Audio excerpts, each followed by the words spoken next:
tilawah Al-Quran, rajin sholat malam. Itu beberapa orang terasa perubahan-perubahan itu. Apakah karena kesibukan, apakah karena silaturahmi. Ya, perlu untuk menjadi kita semua untuk istiqamah melaksanakan semua kegiatan yang kita lakukan di bulan suci Ramadan. Baik, kepada Ustadz Najmi Abu Bakar kami persilakan.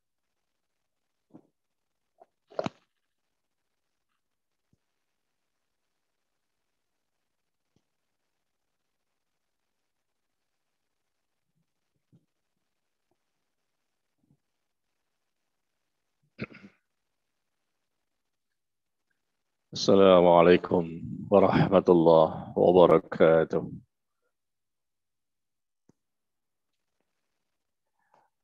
Innal hamdalillah nahmaduhu wa nasta'inuhu wa nastaghfiruh wa na'udzu billahi min shururi anfusina wa min sayyiati a'malina. من يهده الله فلا مضل له ومن يضلل فلا هادي له أشهد أن لا إله إلا الله وحده لا شريك له وأشهد أن محمدا عبده ورسوله صلى الله عليه وعلى آله وسلم يا أيها الذين آمنوا اتقوا الله حق تقاته ولا تموتن إلا وأنتم مسلمون أما بعد. Kaum muslimin, Bapak Ibu, ikhwan akhwat yang berbahagia, kita bersyukur kepada Allah Tabaraka wa Ta'ala di subuh kali ini kita bisa melaksanakan ibadah salat subuh berjamaah dan kita lanjutkan dengan kajian untuk pertama kalinya mungkin setelah Lebaran ya, setelah Idul Fitri, kita tetap berusaha untuk meningkatkan keimanan dan berusaha menjadi lebih baik dan mempertahankan ketakwaan dan menjadi orang yang bertakwa yang lebih baik. Ini semua adalah usaha kita sebagai seorang hamba Allah agar kita bisa mendapatkan cinta Allah, ampunan Allah, rahmat dari Allah di dunia dan di akhirat nanti. Dan sebetulnya kajian subuh yang saya datangi sudah 3 tahun off. Semenjak tahun 2019 ya. Sejak tahun 2019 semua kajian subuh saya off-kan. Jadi bukan hanya kajian perdana setelah Idul Fitri saja pada subuh kali ini, tapi ini juga merupakan kajian subuh perdana bagi saya. 3 tahun saya off kajian subuh. Kenapa saya mau subuh kali ini? Karena saya pikir ini tombol kangen. Tahu kamu tombol kangen? Obat kangen, Pak. Jadi kita ini sudah dekat ya, kita sudah kenal sudah lama, ibu-ibu juga ya, alhamdulillah. Jadi kita berusaha untuk bertemu dan kita menjalin tali silaturahmi, obat kangen bagi kita semua. Karena kita sudah lama tidak berjumpa. Mudah-mudahan kajian pada subuh kali ini tidak terdengar oleh majelis taklim yang lain. Karena mereka minta dan tidak pernah saya iakan. 3 tahun saya off, ya. Tapi di sini saya mau untuk menerima sebagai cara kita untuk bersilaturahmi barangkali, dan kita berusaha untuk bisa kembali lebih baik setelah kita melaksanakan ibadah Ramadan. Bapak Ibu sehat semuanya? Sehatnya zahir dan batin? Zahirnya sehat, batinnya sehat. Kelihatannya belum semuanya ngumpul ya. Mungkin banyak yang pulang kampung. Masya Allah. Ya. Dan kita belum lama berpisah dengan tentunya kita berharap ibadah kita diterima oleh Allah Taala dan kita berharap dan berdoa dengan mengucapkan taqabbalallahu minna wa minkum. Baik, kalian yang berbahagia,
juga mencoba untuk memperbanyak zikir, bersalawat, beristighfar, bertaubat, dan berdoa kepada Allah.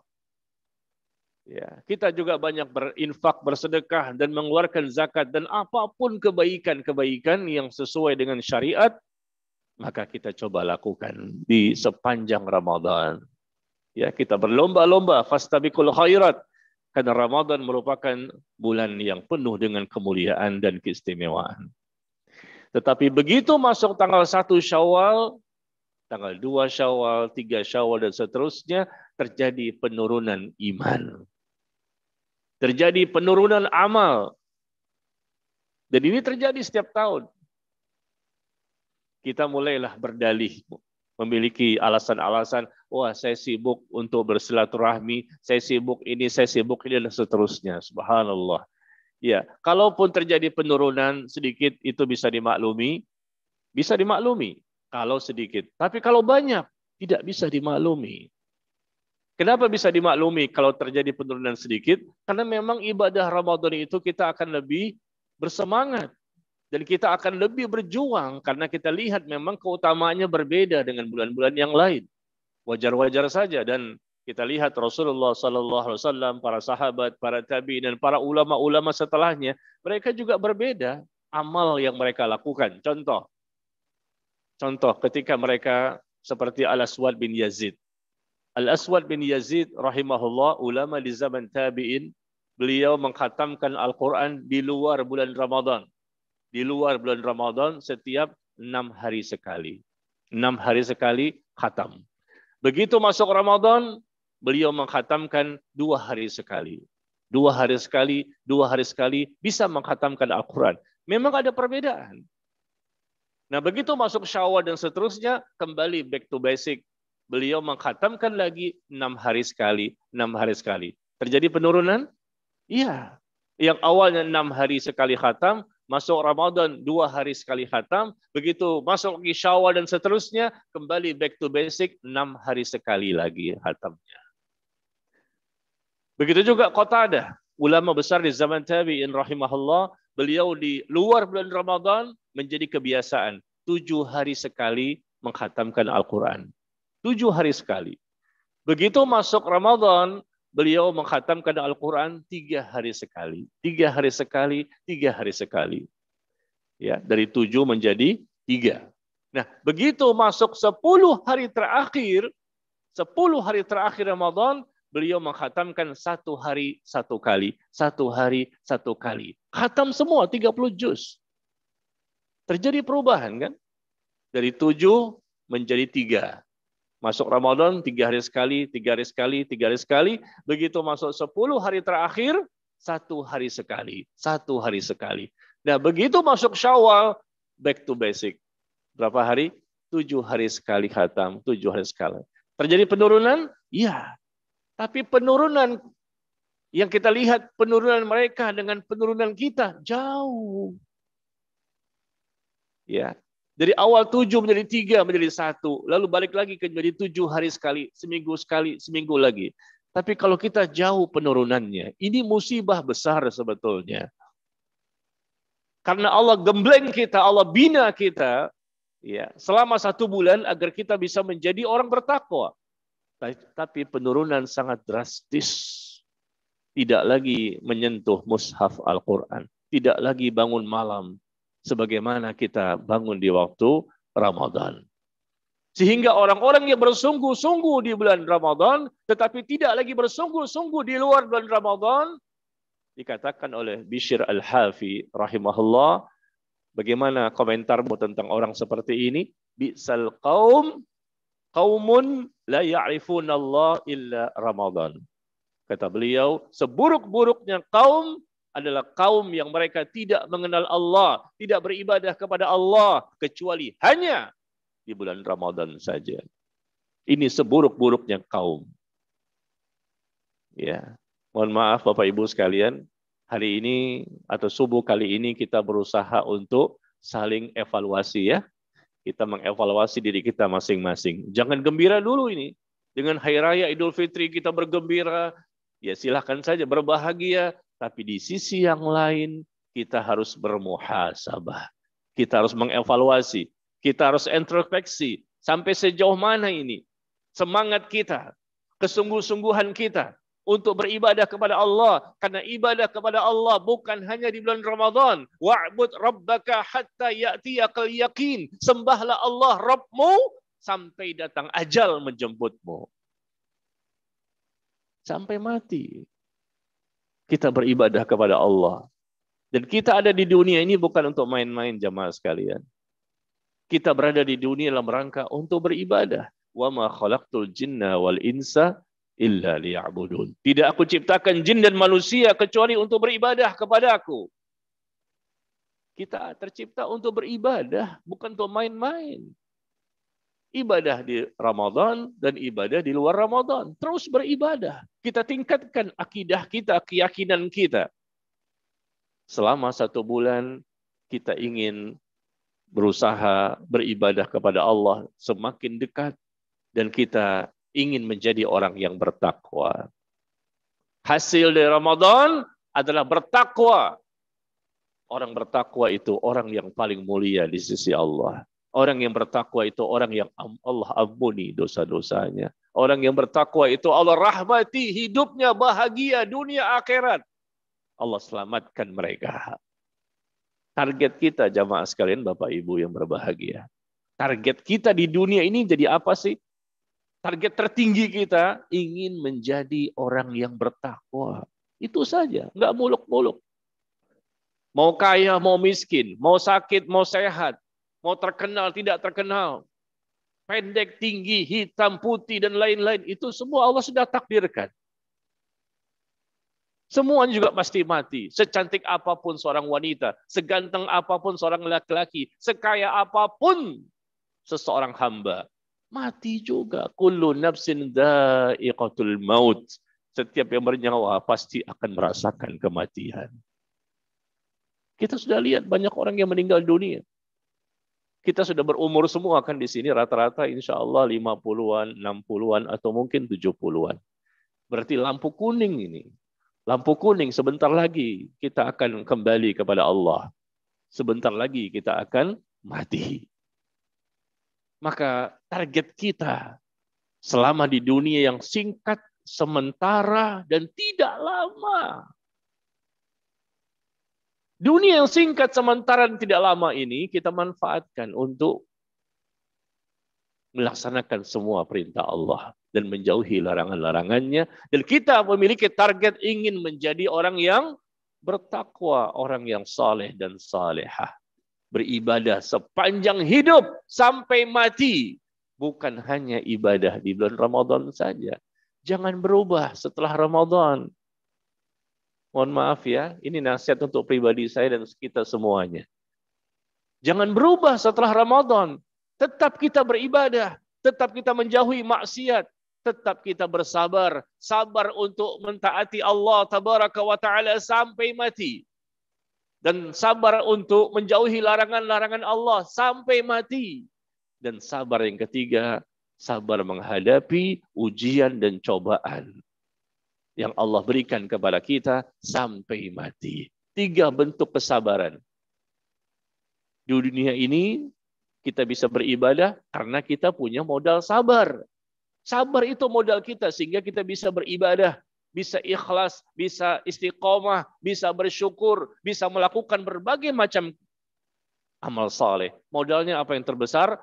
Sabar. Sabar mentaati Allah, sabar menjauhi larangan Allah, dan sabar menghadapi ujian dan cobaan yang pasti akan menimpa kita. Karena dunia darul imtihan. Dunia ini tempatnya ujian dan cobaan. Maka jamaah sekalian, 1 bulan kita berpuasa Ramadan, kita menjadi orang bertakwa. Orang bertakwa itu benar imannya. Orang bertakwa itu benar ilmunya. Orang bertakwa itu benar amalnya. Orang bertakwa itu orang yang akidahnya kuat, yakin. Orang yang bertakwa itu ibadahnya pasti benar mengikuti sunnah Rasul Sallallahu Alaihi Wasallam. Orang yang bertakwa itu orang yang akhlaknya mulia.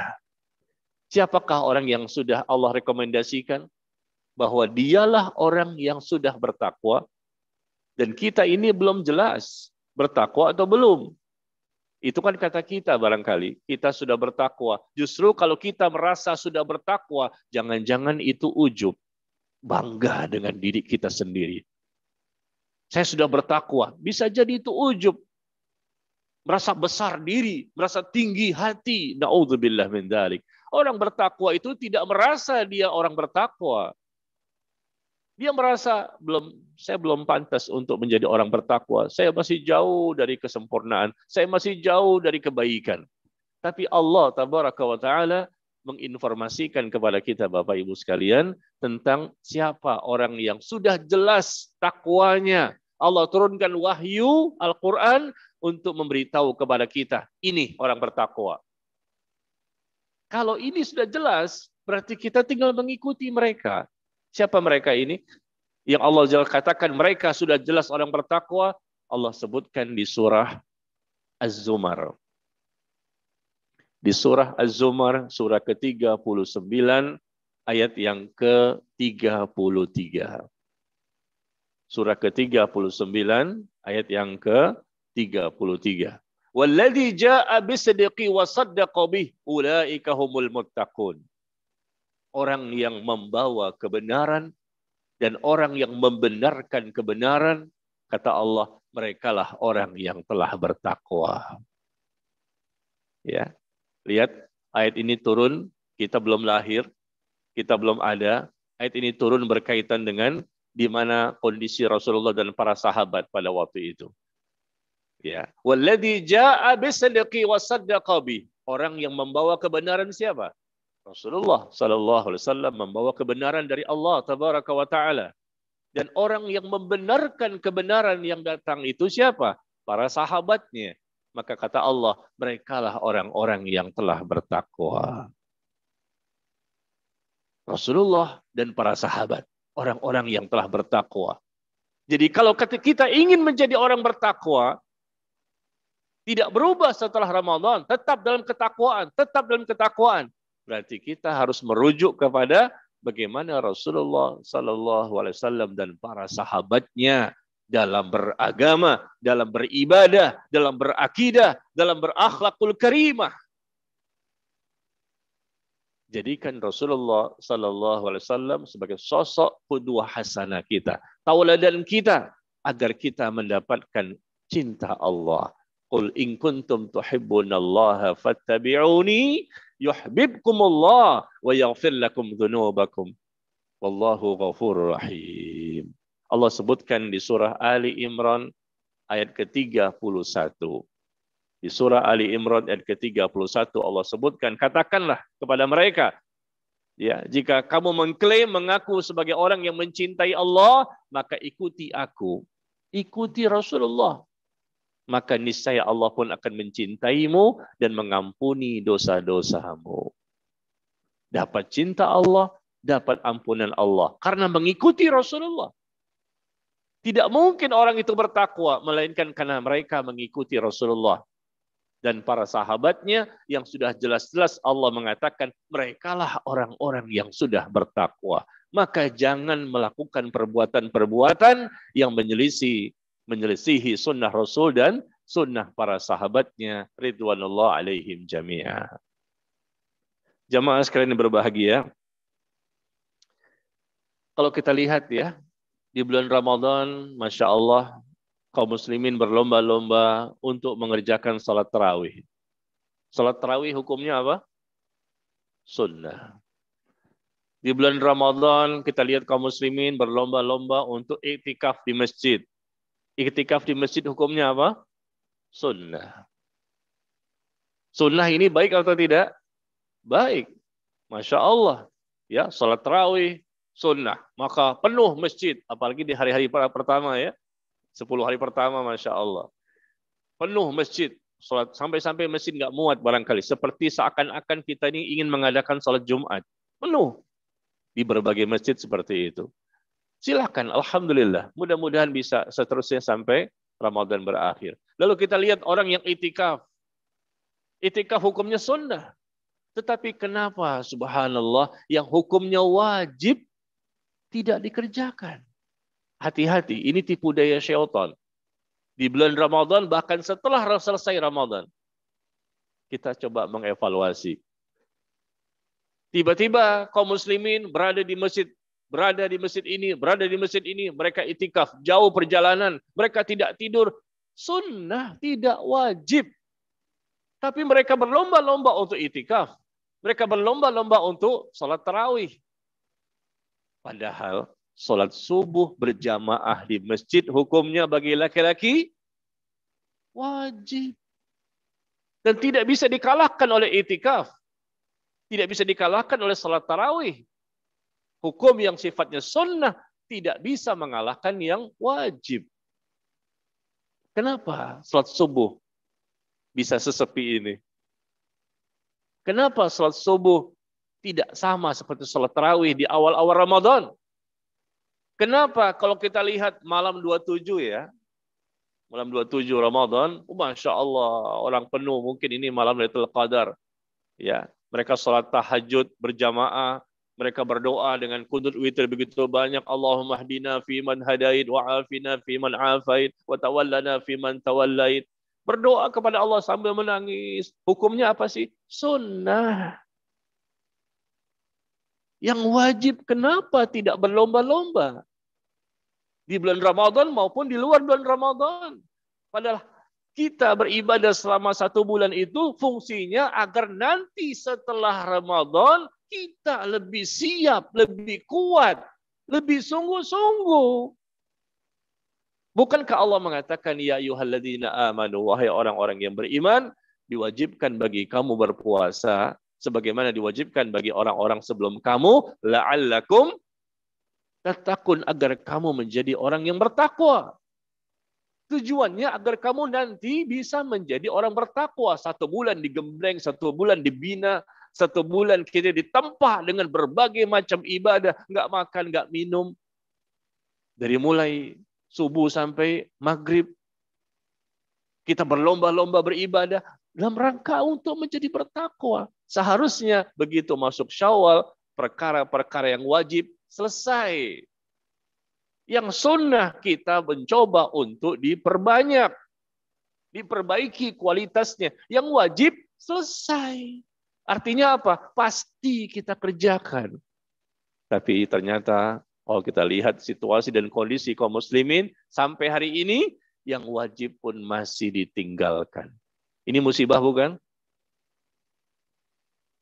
Perkara yang sunnah berlomba-lomba dikejar. Perkara yang wajib ditinggalkan. Bagi ibu-ibu, para wanita, lihat mereka ramai di masjid. Saya melihat kondisi ini ketika Ramadan kemarin. Mereka berlomba-lomba untuk sholat tarawih. Masya Allah, baik, bagus, Masya Allah, bagus itu. Bahkan di antara mereka juga itikaf. Bagus nggak? Bagus, tapi jangan lupa itikaf Anda para wanita itu sunnah, bagi laki-laki juga sunnah. Sholat tarawih itu sunnah. Kenapa Anda tidak mengerjakan yang wajib untuk menutupi aurat? Ada apa ini? Menutupi aurat itu wajib. Kenapa dibuka? Kalau kita lihat bahkan seperti itu ya, mereka menuju ke masjid dalam kondisi aurat terbuka. Begitu masuk ke masjid, mereka tutup dengan mukenanya. Nanti pulang sholat tarawih, dibuka lagi mukenanya. Mereka pun menuju ke rumah masing-masing dengan terbukanya aurat. Astagfirullahaladzim. Belum selesai Ramadan, kita sudah melihat perubahan-perubahan yang terjadi. Seharusnya dengan kita semakin mendekatkan diri kepada Allah, kita mengerjakan salat tarawih, kita membaca Al-Quran, kita berzikir, kita berdoa, kita bertaubat, kita beristighfar, kita berselawat, kita bersedekah, bangun malam salat tahajud dan lain-lain, seharusnya tumbuh rasa takut semakin tinggi.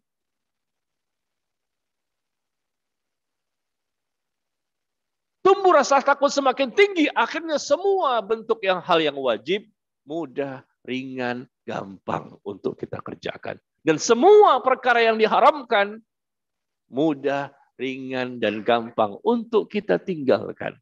Ini tanda-tanda ibadah Ramadan diterima. Kita ingin mengetahui apakah ibadah Ramadan kita diterima atau tidak. Ya. Allah berfirman di surah Ar-Rahman. Di surah Ar-Rahman, ya, surah keberapa itu? Surah ke-55. Ayat yang ke-60. Ya. Hal jazaa'ul ihsan illal ihsan. Fabi ayyi ala'i rabbikuma tukadziban. Tidak ada balasan dari kebaikan, melainkan kebaikan juga yang akan didapatkan oleh seseorang. Seseorang yang berbuat kebaikan, Allah balas dengan kebaikan. Seseorang melakukan kebaikan, Allah balas dengan kebaikan. Balasan dari kebaikan adalah kebaikan. Min thawabil hasanah, al-hasanatu ba'daha. Dikatakan oleh Al-Imam Ibnu Katsir seperti itu, rahimahullah. Balasan dari kebaikan adalah kebaikan. Balasan dari kebaikan adalah kebaikan. Fabi ayyi ala'i rabbikuma tukadziban. Maka kalau seseorang melakukan kebaikan, Bapak Ibu sekalian, kalau kita benar melakukan kebaikan, melakukan ketaatan sepanjang Ramadan, dan Allah terima amal ibadah kita 1 bulan tersebut, maka kita akan lihat hasilnya. Kita bisa mengevaluasi. Ibadah saya diterima atau tidak selama 1 bulan ini, kita lihat hasilnya setelah selesai Ramadan, masuk Syawal dan seterusnya, maka kita bisa lebih mudah dan ringan untuk lebih banyak melakukan ketaatan. Ini yang pertama, tanda-tanda diterimanya Ramadan.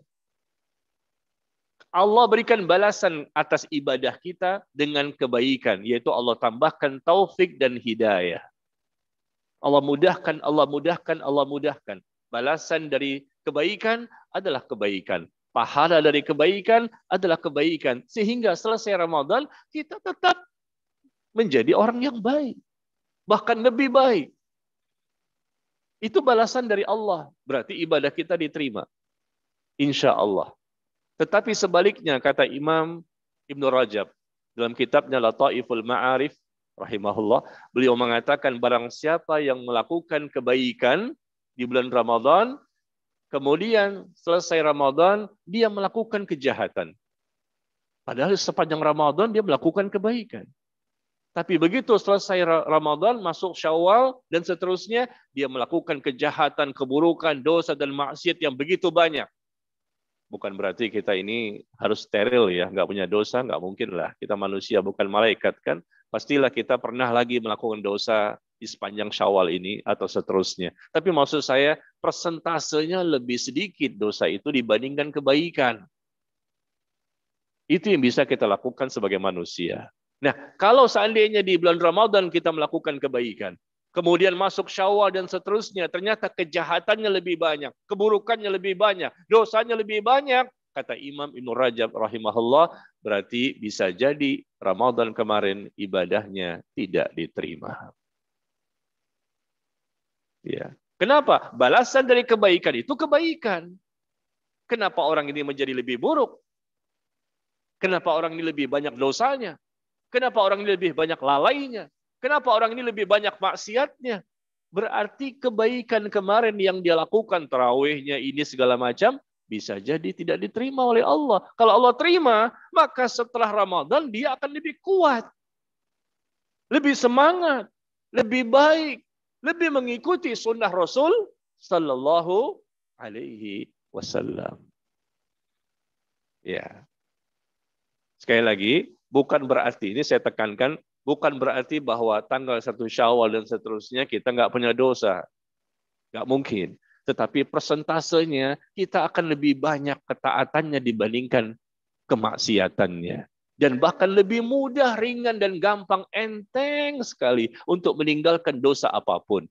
Itu pertanda. Insya Allah Ramadan kita diterima. Gampang, enteng, dan mudah untuk kita melakukan ketaatan apapun, yang wajib mudah, yang sunnah mudah, yang haram mudah kita tinggalkan, yang makruh kita mudah tinggalkan, yang syubhat-syubhat, nggak jelas, belum jelas, kita pun mudah tinggalkan. Itu tanda-tanda ya, semakin mudah, semakin ringan, enteng kita mengamalkan Islam ini, bahkan kita merasakan semakin nikmat ibadah, manisnya ibadah, dan lezatnya ibadah di hati ini. Semakin khusyuk, semakin mudah meneteskan air mata.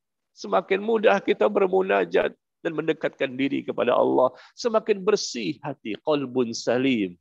Insya Allah ini juga pertanda Ramadan kita diterima. 1 bulan ditempa, digembleng beribadah dengan ibadah wajib maupun yang sunnah. Hasilnya hati semakin bersih. Nggak ada namanya dengki, hasad, iri, dendam, buruk sangka sama orang lain. Udah nggak ada. Itu hasil Ramadan. Jangan berubah kita setelah Ramadan. Setelah Ramadan masih dendam, masih hasad, iri, dengki, riya, sum'ah, ujub, sombong. Masih juga kita miliki. Nah ini jangan-jangan kita khawatir Ramadan kemarin tidak diterima. Karena balasan dari kebaikan itu kebaikan seharusnya kita miliki. Kenapa masih ada keburukan dan jumlahnya banyak? Nah ini hati-hati. Seharusnya hati kita semakin bersih. Plongkan semuanya.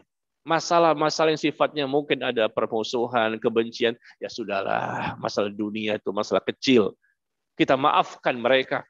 Atau kita yang minta maaf kalau kita memiliki kesalahan kepada orang lain. Karena sifat, karakter, tabiat, perangai orang bertakwa itu adalah alladzina yunfiquna fis sarra'i wad dharra wal kaziminal ghaiz wal 'afina 'anil nas wallahu yuhibbul muhsinin. Orang-orang yang bertakwa, kata Allah di surah Ali Imran ayat ke-133 dan 134. Orang bertakwa itu orang yang suka menginfakkan hartanya ketika lapang dan sempit.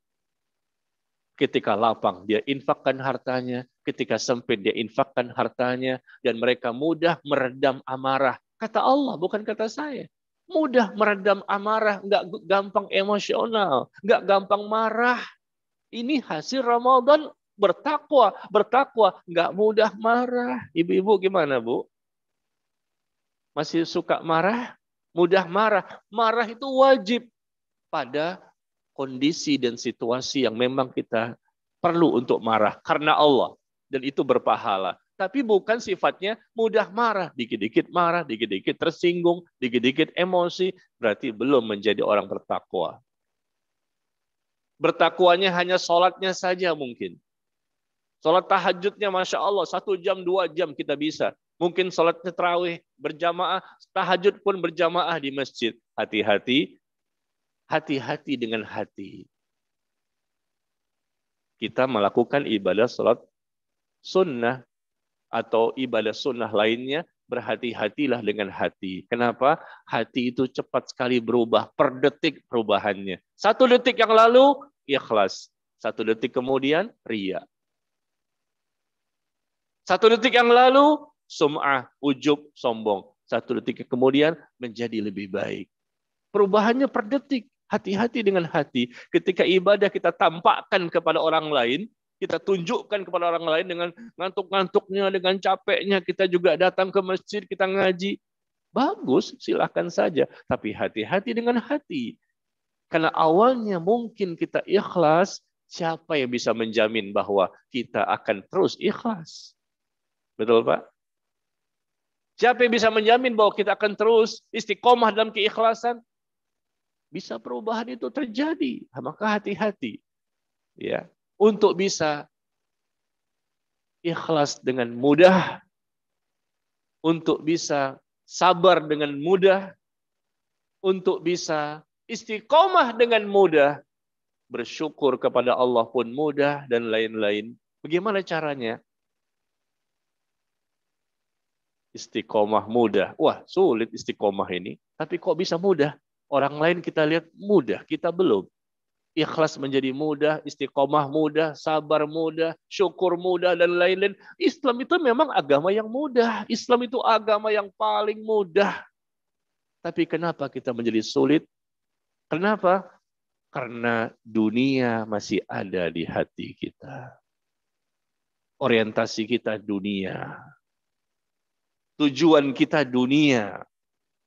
Kalau dunia sudah tidak ada di hati kita, orientasi kita akhirat, Allah yang menjadi tujuan saya. Qul inna salati wa nusuki wa mahyaya wa mamati lillahi rabbil alamin. Katakanlah sesungguhnya salatku, ya, ibadahku, hidupku dan matiku untuk Allah, karena Allah dan demi Allah, maka selesai. Kita akan mudah untuk memahami Islam, mudah untuk mengamalkan Islam, mudah untuk mendakwahkan dan mempertahankan Islam sampai akhir hidup kita. Susah, selamanya kita nggak bisa istiqomah kalau dunia masih ada di hati kita. Artinya bukan berarti kita tidak boleh memiliki dunia. Kita boleh kaya. Silahkan dengan harta yang halal, kita infak, sedekah, zakat, dan lain-lain. Tapi semua yang sifatnya duniawi itu tidak ada di hati. Hati kita memikirkan akhirat. Hati kita menyebut nama Allah. Hati kita memikirkan bagaimana kondisi setelah kematian. Jadikan kematian selalu berada di depan pandangan mata kita. Orang itu akan menjadi orang yang semangat beribadah, ikhlas beribadah. Orang itu akan menjadi orang yang selalu ingat kepada Allah.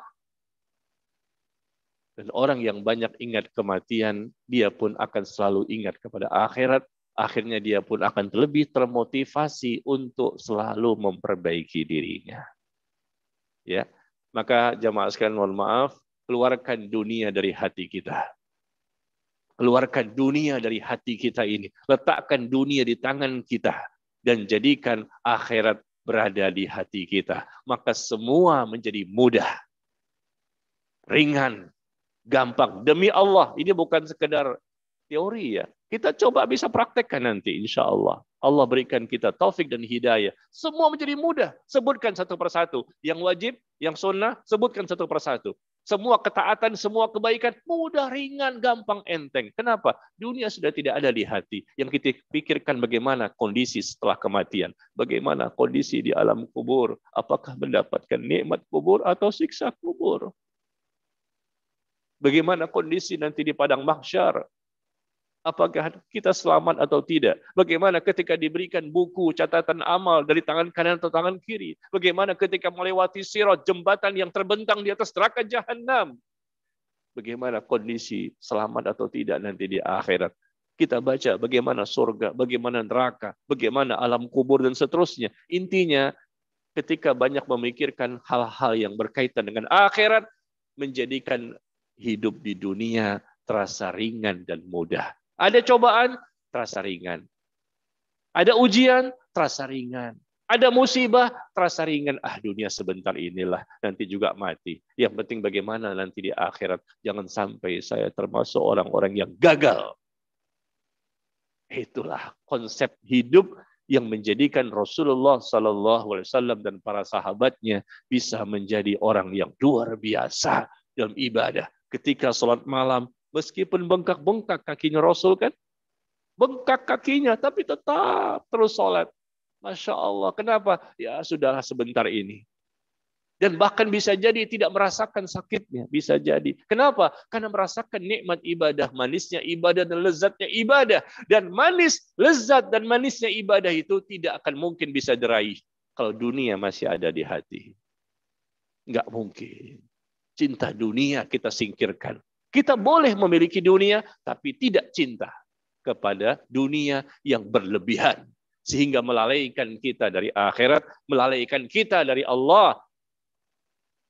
Ya, maka jemaah sekalian, jangan berubah setelah Ramadan ini. Marilah kita pertahankan keimanan kita pertahankan iman kita dan kesungguh-sungguhan kita. Tetap membaca Al-Quran, tetap bangun malam, kita tetap melakukan ketaatan-ketaatan untuk diri kita, kita jaga keluarga kita. Dan mohon maaf, inilah yang paling banyak ditinggalkan kaum muslimin.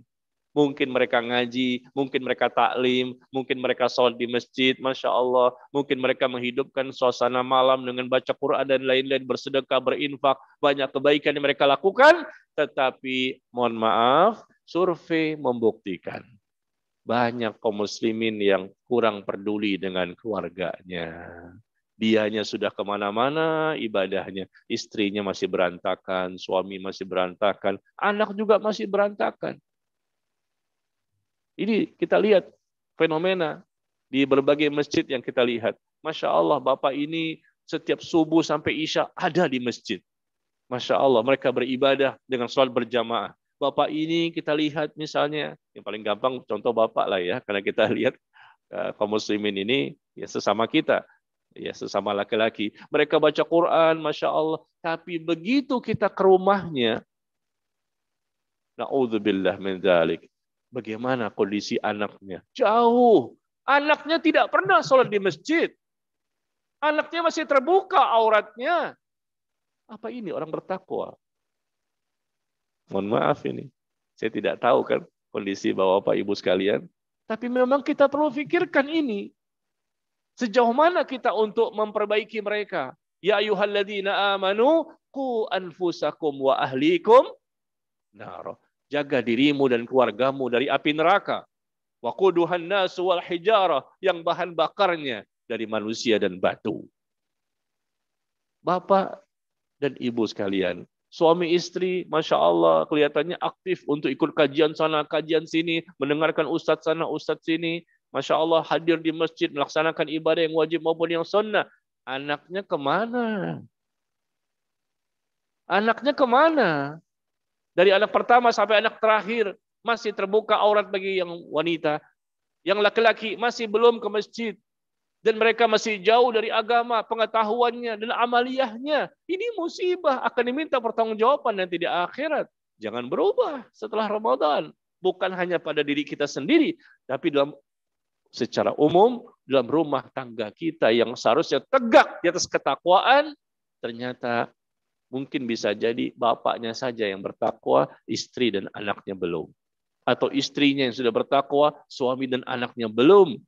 Maka perbaiki, ya, sama-sama saya, kita dan semuanya, kita selamatkan diri kita dan keluarga kita dari api neraka. Kita bisa bersama mereka di dunia bahagia, nanti di sorga pun kita bertemu bersama mereka. Subhanallah. Jannatu adnin yadkhulunaha wa man salaha min abaihim wa azwajihim wa dzurriyyatihim.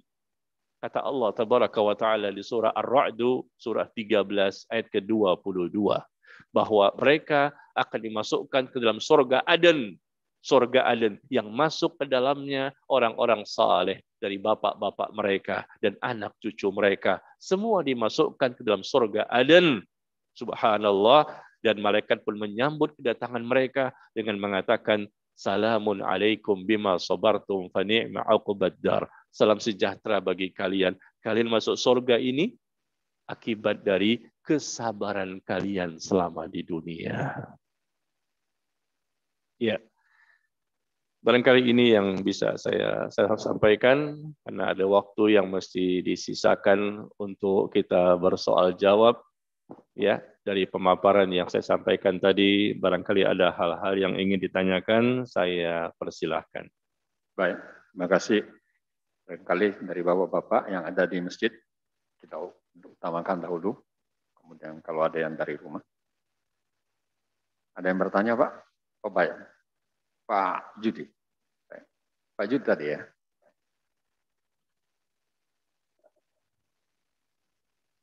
Pak Judi, Pak.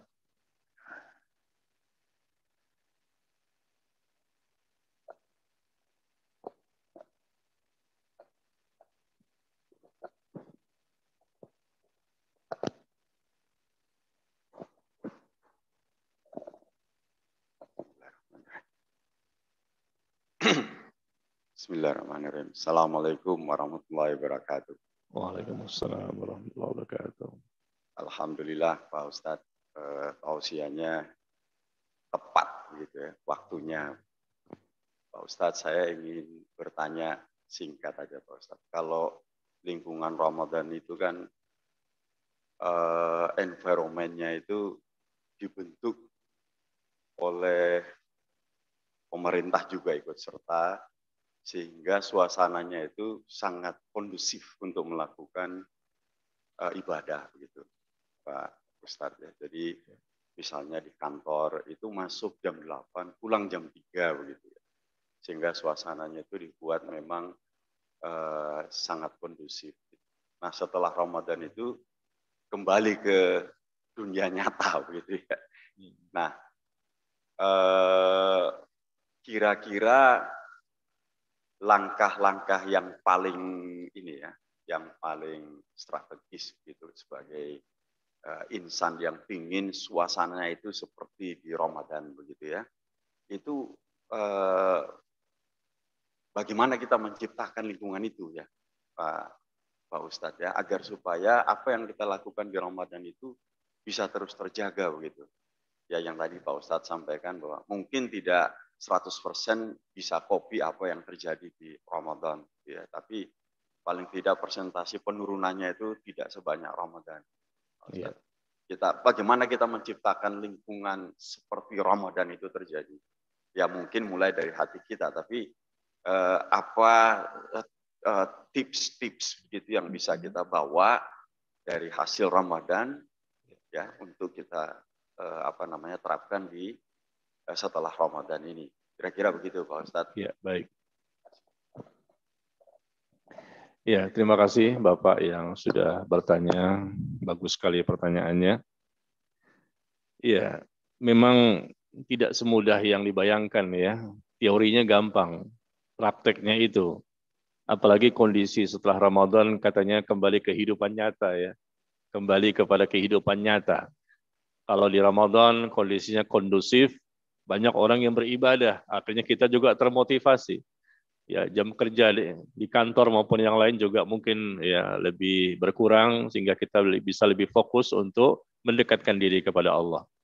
Baik, jamaah sekalian berbahagia, tips-tips yang bisa kita lakukan agar kondisi kita lebih baik.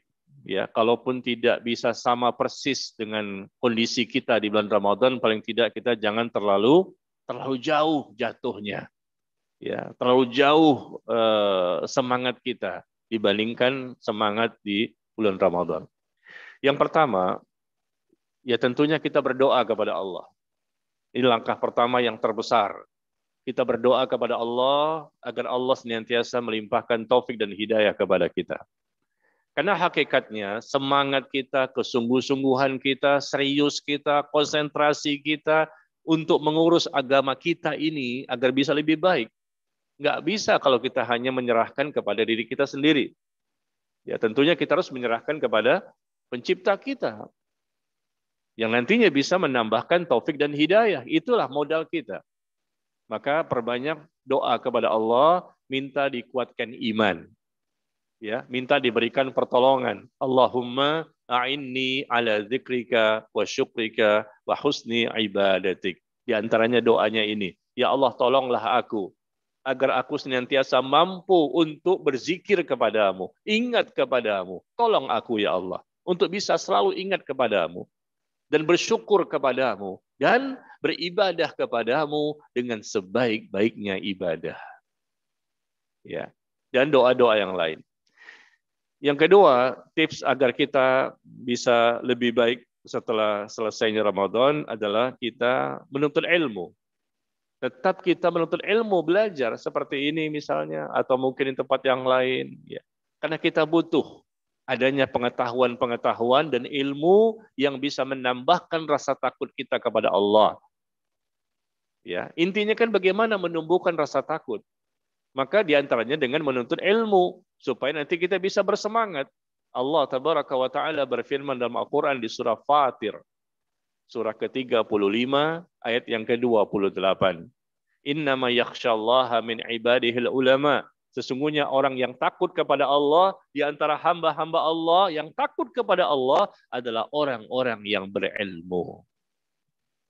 Ya, orang yang berilmu yang punya rasa takut kepada Allah. Dengan ilmu tersebut, kalau ilmunya benar ya, ilmunya dilandasi dengan keikhlasan dan benar sesuai Quran dan hadis dengan pemahaman yang benar, maka menumbuhkan rasa takut kepada Allah. Kalau sudah rasa takut bertambah, ya otomatis semangat kita juga bertambah. Jadi yang kedua, perbanyak untuk mendatangi majelis ilmu. Pertama berdoa, kedua, perbanyak untuk mendatangi majelis ilmu. Yang ketiga, perbanyak untuk mengamalkan ilmu. Ya, bukan sekedar ilmunya banyak, tapi nggak diamalkan. Nggak berkah. Ya, tidak bermanfaat juga. Begitu banyak, mohon maaf ya, orang-orang yang berilmu dengan titel-titelnya banyak, sampai kartu nama pun nggak muat. Kartu nama nggak muat sampai ke belakang. Titelnya begitu banyak, tapi sekedar pengetahuan tanpa diamalkan tidak bermanfaat, tidak menumbuhkan semangat dan kesungguh-sungguhan dan rasa takut kepada Allah. Maka langkah ketiga, amalkan ilmu, amal. Semakin banyak kita mengamalkan ilmu yang sudah kita pahami dan kita ketahui, insya Allah kita pun akan semakin bertambah iman. Bertambah iman, otomatis bertambah rasa takut. Dari mana dalilnya?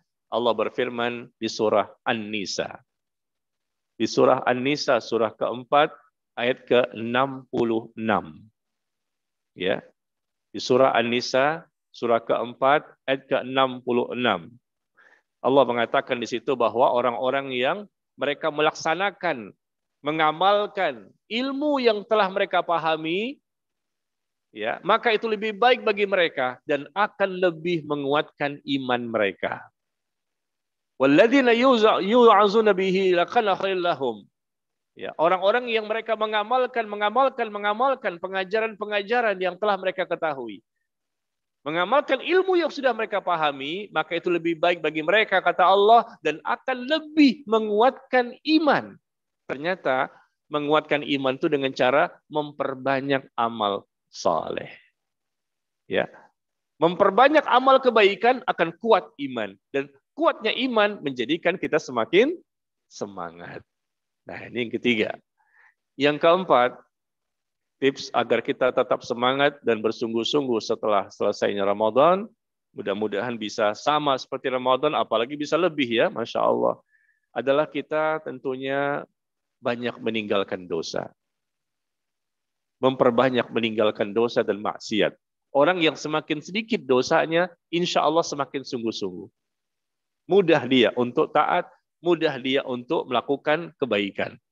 Tapi orang yang semakin banyak dosanya, hatinya semakin keras. Hati semakin keras, lebih keras dibandingkan batu, maka sulit bagi dia untuk bersemangat dan bersungguh-sungguh dalam beribadah.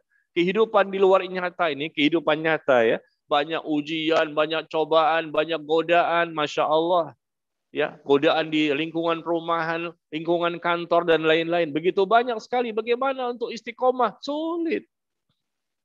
Tapi ketika kita berdoa tadi, tetap menuntut ilmu, tetap mengamalkan ilmu, dan kita jauhi dosa. Semakin sedikit dosa, insya Allah hati semakin bersih, hati semakin lembut, dan mengakibatkan seseorang akan mudah untuk taat.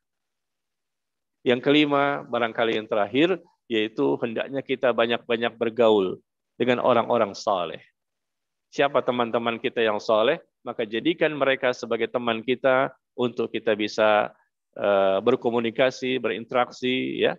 Karena teman-teman yang tentunya yang jauh dari agama, kita khawatirkan kita akan terwarnai.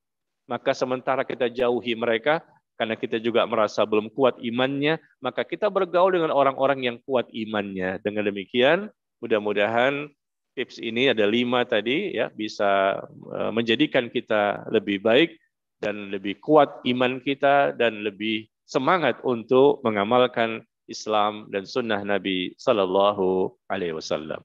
Baik. Ya. Ada lagi, Pak? Oh, ada Pak Dudung. Baik, baik. Spesial. Assalamualaikum warahmatullahi wabarakatuh. Waalaikumsalam. Pak Ustadz, mohon izin saya, kenapa? Saya sudah terlanjur, mungkin dulu Pak, saya banyak dosa, anaknya sekarang udah pada gede, cuma SMP paling kecil. Bagaimana sekarang saya ngajak terus, tapi menepis terus, bagaimana yang kecil bisa masih diarahkan, yang gede-gede ini bagaimana Pak Ustadz? Supaya saya tidak mau diajak ke neraka. Kalau saya rajin, wallahu alam saya juga. Kalau anaknya menghindar terus, bagaimana Pak Ustadz? Saya ini doa terus dan doa. Keadaannya begini, udah buta 11 tahun. Bagaimana Pak Ustadz supaya saya itu jangan sampai saya sudah diajak, akan tetapi saya terjerumus itu. Kan udah pada umur belasan tahun sampai puluhan tahun, dia kan sudah tua juga, 40 tahun kan anak saya. Bagaimana Pak Ustadz? Terima kasih. Wassalamualaikum warahmatullahi wabarakatuh. Ya, waalaikumsalam. Ya, terima kasih Bapak. Inilah fenomena yang terjadi di masyarakat ya, bukan hanya kepada Bapak yang bertanya saja, tapi banyak sekali kaum muslimin yang seperti itu. Mereka barangkali orang tuanya sudah menjadi lebih baik, ya, alhamdulillah, lebih dekat kepada agama, lebih dekat kepada Allah, tapi ternyata fenomena anak-anaknya belum berubah. Tapi kita tidak boleh putus asa. Tidak boleh putus asa. Karena Allah itu maha kuasa atas segala sesuatu. Mungkin dalam prediksi kita, kayaknya nggak mungkin nih bisa berubah. Wah, kayaknya sulit sekali. Kayaknya nggak boleh kita menilai berdasarkan diri kita sendiri. Tapi kita katakan bahwa ada Allah. Allah maha kuasa atas segala sesuatu. Langit dan bumi Allah ciptakan. Dunia dan akhirat milik Allah dengan kekuasaannya. Di hari ini, detik ini, Allah merubah seseorang langsung menjadi soleh dan soleha, bisa tidak? Bisa saja terjadi. Ya, jika Allah berkehendak, Allah berikan hidayah kepada seorang hamba, langsung dia berubah, dan langsung kemudian dia bisa menjadi orang yang bertakwa. Bisa tidak? Bisa saja. Maka langkah pertama adalah jangan pernah berputus asa dari rahmat Allah. Siapapun dia. Baik yang berkaitan dengan dirinya maupun dengan keluarganya ataupun yang lain. Jangan pernah berputus asa. Karena Allah itu maha kuasa atas segala sesuatu. Allah mampu untuk merubah apapun yang Allah kehendaki. Dalam waktu yang sangat singkat. Maka yang dilakukan oleh para orang tua ketika melihat anaknya masih belum banyak perubahan, masih sulit diajak ya kembali beribadah atau lebih baik akhlaknya dan lain-lain, maka orang tua tadi hendaknya memperbanyak doa kepada Allah. Berdoalah kepada Allah agar Allah berikan hidayah kepada anak-anak tersebut. Ya, kita semua punya anak ini. Kita semua punya anak dan kita akan diminta pertanggungjawaban nanti di akhirat. Secara pribadi barangkali, mungkin ya, mohon maaf, secara pribadi mungkin barangkali kita sudah soleh dan sudah solehah pribadi penilaian kita. Tapi kalau kita membiarkan anak kita dalam kemaksiatan, dalam kemungkaran, dalam kesesatan, dalam dosa, dalam maksiat, kita biarkan tanpa ada usaha untuk memperbaiki mereka, na'udzubillah. Maka ini bisa menjadi sebab orang itu, orang tua tadi, Allah tidak berikan ampunan.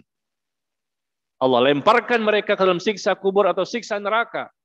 Karena mereka beribadah kepada Allah bukan hanya untuk diri mereka sendiri. Dan kewajiban mereka orang tua kepada Allah bukan untuk diri mereka sendiri. Ini resiko, konsekuensi berani jadi orang tua. Berani nikah, berani punya anak, siap untuk menanggung resiko. Kalau memang dia sudah berusaha maksimal dan anaknya pun menjadi baik, menjadi soleh dan soleha, Masya Allah, surga baginya. Allah berikan ampunan, aset bagi dia untuk menambah ya keutamaan-keutamaan nanti di akhirat. Tapi kalau seandainya mereka membiarkan, tidak peduli dan akhirnya anak itu terbengkalai, tidak mengerti tentang agama, terbuka aurat, tidak sholat dan seterusnya, banyak sekali pelanggaran-pelanggaran. Apalagi seorang suami yang sengaja membiarkan itu di depan matanya, maka kata Nabi, dia adalah dayyuth. Dayyuth, seseorang yang tidak akan dimasukkan ke dalam surga, yaitu dayyuth. Seorang suami sebagai pemimpin kepala keluarga yang seharusnya memimpin keluarganya untuk menjadi lebih baik dan bertakwa kepada Allah, kemudian mereka membiarkan, tidak peduli dengan agama yang dimiliki oleh istri dan anak-anaknya, maka merekalah yang diancam tidak akan dimasukkan ke dalam surga. Maka Bapak yang bertanya, perbanyaklah doa kepada Allah, perbaiki, ya, minta kepada Allah agar anak menjadi anak yang soleh dan soleha. Allahumma ja'al awladi awladan salihin. Ya Allah, jadikan anak-anakku anak-anak yang soleh dan soleha. Allahumma ja'al awladi awladan salihin. Ya Allah, jadikan anak-anakku anak-anak yang soleh dan soleha dan seterusnya. Yang kedua, tetap saja kita berupaya untuk menasehati dan mendakwahi mereka. Ya, sesuai kemampuan kita. Kita bukan pemberi hidayah. Kadang-kadang kita merasa sudah baik ya. Sudah kita didik, sudah kita bimbing, kita arahkan, tapi kok hasilnya belum juga. Ya bisa jadi ini ujian. Ujian dari Allah, sabarlah kita ya. Atau mungkin ini adalah hasil dari kita sendiri sebagai orang tua. Mohon maaf, jangan menyalahkan anak terus. Orang tua juga punya saham di situ, punya kontribusi. Kenapa anak itu bisa menjadi lebih buruk? Kenapa lebih jauh kepada Allah? Lebih jauh kepada agama ini, bisa jadi orang tuanya yang memang dari kecilnya tidak peduli. Kurang kontribusi, kurang bimbingan dan arahan, sehingga besarnya anak itu susah dipegang. Anak kecilnya ya tidak ada pendidikan agama dan jarang diarahkan kepada agama, sehingga besarnya susah. Coba saja anak-anak perempuan yang sudah SMP, SMA dan seterusnya, yang memang dari kecilnya tidak didekatkan kepada agama, lalu mereka disuruh berjilbab, sulit. Tapi kalau memang dari kecilnya mereka dididik dengan pendidikan agama, insya Allah mereka lebih mudah untuk diminta menutupi auratnya dan melaksanakan hal yang lain. Jadi perbanyak doa dan nasihati mereka, dakwahi mereka. Jangan pernah kita mundur ke belakang. Tetap nasihati, dakwahi, nasihati, dakwahi. Yang ketiga, tunjukkan contoh. Karena cara pendidikan kepada anak itu agar anak menjadi soleh dan soleha yang terbaik adalah contoh dari orang tua. Jangan sampai orang tua menginginkan anaknya soleh dan soleha menjadi baik, tapi orang tua tidak memberikan contoh. Bagaimana bisa? Ya, ini ikhtiar kita harus maksimal ini. Maka kita berikan contoh. Setelah kita berikan contoh, insya Allah mudah-mudahan mereka akan lebih termotivasi dan akan mau mengikuti kita. Yang keempat tentunya, langkah berikutnya, ya kita awasi mereka. Kita awasi teman-teman pergaulannya. Di mana dia sekolah, siapa temannya. Ya, karena Rasul mengatakan, ar-rajul ala dini khalilih, falyanzur ahadukum man yukhalil. Seseorang itu tergantung dengan agama teman dekatnya. Maka dengan siapa dia berteman? Karena teman ini sangat mempengaruhi kondisi seseorang. Intinya banyak sekali yang bisa kita lakukan sepanjang hidup kita. Dan kita memperbaiki mereka bukan hanya 1-2 hari saja. Anak itu kita jaga, kita lindungi, kita didik, kita bimbing, kita arahkan sampai kita mati atau anak itu mati terlebih dahulu. Itu tanggung jawab orang tua, luar biasa itu. Ya, sholat 5 kali sehari, subuh sampai isya.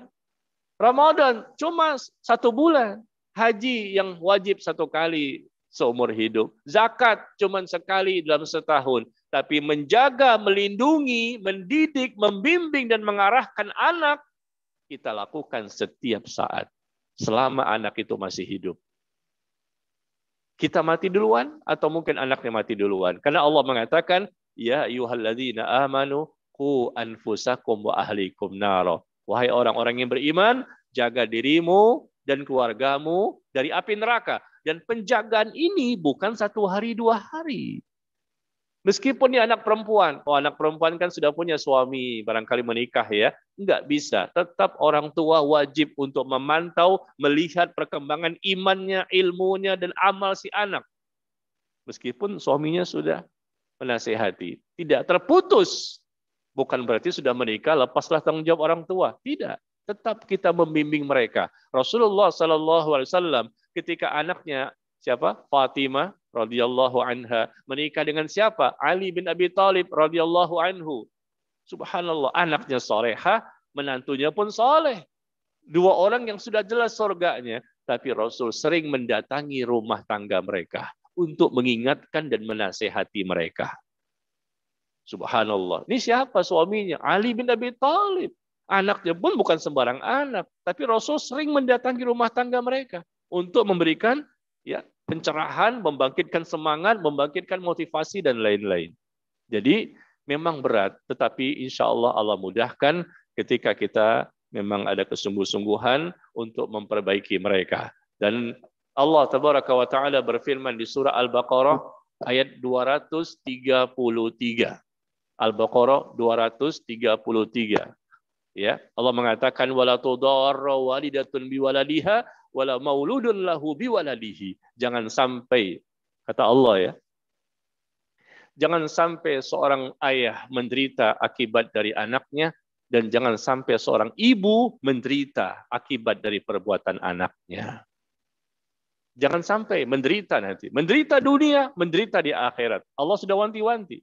La tudarra walidatun. Jangan sampai seorang ibu menderita Ibu itu menderita akibat anaknya, dan jangan sampai seorang bapak menderita akibat dari anaknya. Maka berusahalah kita. Kalau kita sudah berusaha maksimal, sesuai kemampuan kita, ilmu kita, cara-cara kiat-kiat mendidik anak yang benar, ternyata anak juga belum berhasil, maka kita tidak berdosa. Kita tidak berdosa. Cuman masalahnya, kadang-kadang kita merasa sudah maksimal, padahal belum maksimal. Nah, itu jadi masalah di situ. Ya, ketahuan nanti ketika kita bertanya 1, 2, 3, 4, 5, ternyata belum maksimal. Pak, ada 100 kiat bagi orang tua yang bisa mereka lakukan agar anak insya Allah soleh dan soleha. Saya pernah menulis buku di tahun 2010, berarti sudah 12 tahun yang lalu, buku yang berjudul 100 kiat bagi orang tua agar anak insya Allah menjadi soleh dan soleha. Lakukan kiat-kiat ini. Kiat pertama, kedua, ketiga, sampai 100 yang kita coba ambil keterangannya dari Quran dan hadis dan perkataan dari para ulama. Kalau kita lakukan ini, kiat pertama sampai 100, Masya Allah, insya Allah, peluang yang sangat besar. Anak itu menjadi soleh dan solehah. Maka kita wajib sebagai orang tua berilmu tentang pendidikan anak. Ya, masalah ibadah mungkin sudah pernah kita bahas, kita sudah pernah mengetahuinya. Masalah akidah, tauhid, kita sudah pernah bahas, kita pernah mengetahuinya. Masalah tazkiyatun nufus, masalah hati yang bersih, mungkin sudah, tapi mohon maaf, jarang dibahas masalah 2 perkara. 2 perkara ini yang jarang dibahas dibandingkan masalah yang lain. Kalau hadis, tafsir, fikih, akidah, banyak yang sudah bahas. Tapi 2 pembahasan ini jarang dibahas. Pertama tentang pendidikan anak. Ini kewajiban kita, harus tahu ini bagaimana cara didik anak yang benar. Yang kedua, bagaimana membina rumah tangga menjadi sakinah, mawaddah, warahmah. Ya, bagaimana hubungan suami istri, karena rumah tangga pun juga memiliki masalah. Suami bermasalah atau istri bermasalah. Ya, bagaimana rumah tangga ini selalu berjalan sesuai dengan koridor syariat, dan mereka pun saling menyayangi, saling mencintai, dan mereka merasakan kebahagiaan dalam rumah tangga mereka, bahkan sehidup dan sesurga. Di dunia sama-sama dengan istri dan suami, nanti di surga ketemu lagi dengan istri dan suaminya. Mau Ibu? Baik, saya rasa itu Pak ya. Wallahu a'lam bishawab. Ada dari ibu-ibu di belakang barangkali? Ada? Oh, ada. Minta tolong.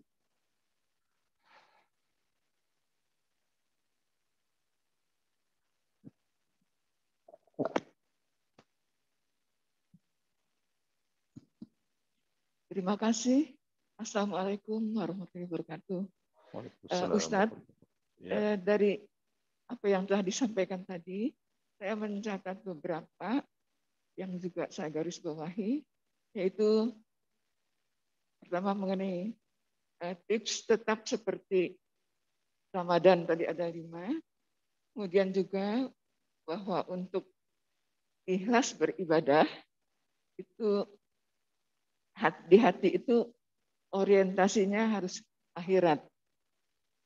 Kemudian juga bahwa setiap yang berjiwa itu akan melaksanakan kematian. Saya pernah mendengar beberapa teman atau saudara bahwa saya siap untuk menghadapi kematian, untuk kembali kepada Allah. Saya pribadi itu suka merasa takut nanti siksa kubur, neraka api jahanam dan sebagainya seperti yang tadi Ustadz sampaikan prosesnya. Kemudian juga bahwa mengingat masuk surga itu adalah rahmat Allah, itu menghilangkan kok rasanya belum siap gitu. Itu bagaimana ya Ustadz cara menghilangkan itu gitu. Terima kasih. Ya. Wassalamualaikum warahmatullahi wabarakatuh. Waalaikumsalam warahmatullahi wabarakatuh. Ya, Terima kasih pertanyaan Ibu. Ibu merasa belum siap ya untuk menghadapi kematian karena khawatir dengan adanya siksa kubur, ada siksa neraka dan lain-lain, sehingga merasa ketakutan dan perasaan seperti itu selalu menghantui. Sebetulnya perasaan seperti itulah yang mesti kita miliki. Itu bukan hal yang negatif. Merasa belum siap, memang harus seperti itu. Jangan merasa pede, kayaknya udah siap saya nih. Udah jelas saya surganya, udah jelas saya nikmat kuburnya. Ya, kalau orang lain mungkin belum jelas lah. Kalau saya sih sudah jelas kunci surganya, saya sudah memilikinya. Na'udzubillah min dzalik. Enggak boleh seperti itu. Justru kita harus merasa belum siap. Meskipun mungkin Allah menilainya, Allah menilainya sudah siap. Ya, orang ini sudah layak untuk mendapatkan nikmat kubur, terlepas dari siksa kubur. Dia ini sudah jelas pasti kata Allah dia mendapatkan surga. Ya, itu kan kata Allah. Sedangkan kita kan tidak tahu, misteri kan? Setakwa apapun seseorang, misteri. Kita nggak tahu diterima atau tidak amal kebaikan kita. Tetapi Rasulullah dan para sahabat jelas. Mereka diterima. Di antara para sahabat banyak sekali informasinya bahwa Abu Bakar di sorga, Umar di sorga, Utsman di sorga, Ali di sorga, dan lain-lain. Udah jelas. Tapi kalaupun sudah jelas informasinya dan mereka tahu persis dari langsung lisan Rasulullah bahwa kalian akan masuk sorga, Allah ampuni dosa kalian, Allah terima taubat kalian, tetap saja mereka luar biasa. Yang udah jelas saja masih luar biasa. Ibadah persiapannya sebelum mati. Bagaimana yang belum siap? Bagaimana yang belum jelas? Ya, sekali lagi mohon maaf, yang sudah jelas Rasulullah ya pasti masuk surga kan? Tapi beliau luar biasa ibadahnya. Yang sudah jelas diampuni semua dosanya yang lalu maupun yang akan datang, tapi luar biasa perjuangan dan pengorbanannya. Begitu juga dengan sahabat. Jadi orang-orang yang sudah jelas Allah turunkan ayat tentang mereka, Allah ridhoi mereka, Allah rahmati mereka, Allah ampuni mereka, tetap saja mereka takut. Takut kalau mereka itu belum siap untuk menghadapi kehidupan setelah kematian. Subhanallah. Yang sudah seperti ini masih takut. Bagaimana kita? Kita kan belum jelas. Nggak ada wahyu yang turun mengatakan bahwa kita ini sudah selamat pasti. Ya, jadi perasaan selalu takut itu kondisi orang mukmin yang sejati. Perasaan takut, jadi selama di dunia ini tidak boleh kita hilangkan rasa takut kepada Allah, takut dengan kehidupan setelah kematian. Dan selalu kita merasa belum siap, saya belum siap. Memang kita belum siap, tapi memang kematian itu tidak menunggu kesiapan kita. Nah, itu dia masalahnya. Mau siap nggak siap, tetap mati. Ya, itu masalahnya kan. Kematian tidak menunggu kesiapan kita. Udah siap belum? Udah siap. Nah, baru saya cabut ya, kata malaikatul maut. Nggak bisa, nggak ada seperti itu. Siapapun yang sudah siap maupun yang belum siap, tetap ketika sudah datangnya ajal, mereka mati juga semuanya. Maka kita bersama-sama untuk berlomba-lomba. Ya, fastabiqul khairat, kita berlomba-lomba untuk meraih ampunan Allah ini, dan kita berusaha melakukan persiapan-persiapan yang lebih maksimal dan lebih baik dan lebih banyak, lebih berkualitas dan lebih benar sesuai syariat. Jangan banyaknya saja tapi tidak sesuai sunnah. Tapi banyak dan sesuai sunnah. Karena Allah mengatakan, alladzi khalaqal mauta wal hayata liyabluwakum ayyukum ahsanu amala. Allah jadikan adanya kematian, kehidupan, mati, hidup, untuk menguji siapa di antara kamu yang terbaik amalnya. Yang terbaik, bukan yang terbanyak. Terbaik, tinggal dibanyakkan. Kalau banyak, belum tentu baik. Ya, maka mari kita tumbuhkan perasaan belum siap dan belum baik saya ini. Selalu kita merasa belum baik, kita belum siap, kita ini banyak dosa, kita ini banyak sekali kesalahannya, selalu kita mengatakan diri kita kurang. Karena kalau kita sudah merasa sudah banyak sekali pengorbanan, banyak perjuangan, saya sudah banyak ibadah, nanti dikhawatirkan tumbuh ujub, bangga. Nah, ujub ini bisa menghanguskan dan menghilangkan amal soleh. Hilang seketika. Berarti tidak ikhlas. Ya. Sekaliber Rasulullah, para sahabat, para tabi'in, para ulama-ulama dahulu sampai hari ini, mereka saja mengatakan, saya nggak ada apa-apanya. Aku bukanlah orang saleh. Aku ingin menjadi orang saleh. Subhanallah. Padahal mereka sudah saleh. Seperti Abdullah bin Mubarak. Ulama besar di zaman tabi'in, Abdullah bin Mubarak rahimahullah. Subhanallah, beliau mengatakan bahwa aku ingin menjadi orang saleh. Dan aku belum menjadi seperti mereka. Padahal beliau imam, ulama, aku belum menjadi orang saleh. Dan aku ingin bisa seperti mereka, orang-orang saleh. Al-Imam Ahmad bin Hanbal rahimahullah, beliau hafal 1 juta hadis. Beliau hafal Quran 30 juz. Ibadah beliau luar biasa. Ibadah salat malamnya, ya, pengorbanan dakwahnya, ibadahnya luar biasa. Tapi selama 50 tahun diceritakan oleh teman karibnya, Imam Yahya bin Ma'in. Yahya bin Ma'in rahimahullah, teman karib dari Imam Ahmad bin Hanbal. Beliau mengatakan, selama 50 tahun aku bergaul dengan Ahmad bin Hanbal, bergaul dengan Imam Ahmad bin Hanbal, tapi beliau tidak pernah menceritakan tentang kebaikannya. Padahal yang sudah baik nih, yang sudah jelas, insya Allah beliau surga dapatnya. Beliaulah orang-orang bertakwa dan diakui oleh para ulama sunnah, ahlu sunnah semuanya. Murid dari Al-Imam Asy-Syafi'i. Tapi selama 50 tahun, kata Imam Yahya bin Ma'in, yang juga ahli hadis, ya, beliau mengatakan 50 tahun aku bergaul dengan Imam Ahmad bin Hanbal, tapi beliau tidak pernah mengatakan tentang kebaikan-kebaikan dirinya. Selalu mengatakan, aku kurang, aku belum siap, belum ini, aku hina, aku banyak dosa, aku subhanallah, imam ini. Kita boro-boro hafal hadis 1 juta. Al-Quran saja cuma Al-Ikhlas, Al-Falaq, An-Nas, juz 30 pun tidak hafal, tapi sudah petantang-petenteng, wah ini jelas, nih orang soleh ini. Jenggotnya doang yang panjang. Iya. Jenggot itu bukan segala-galanya, menandakan dia pasti soleh. Enggak, sama seperti wanita, pakai jilbab, bukan pasti dia solehah, mohon maaf. Mohon maaf ya. Dulu barangkali tahun 80-an, awal-awal 90-an, orang berjilbab itu sedikit. Yang pakai jilbab tutup aurat sedikit. Sekarang yang berjilbab banyak. Tapi ternyata kualitas wanita yang berjilbab sekarang tidak semuanya salehah.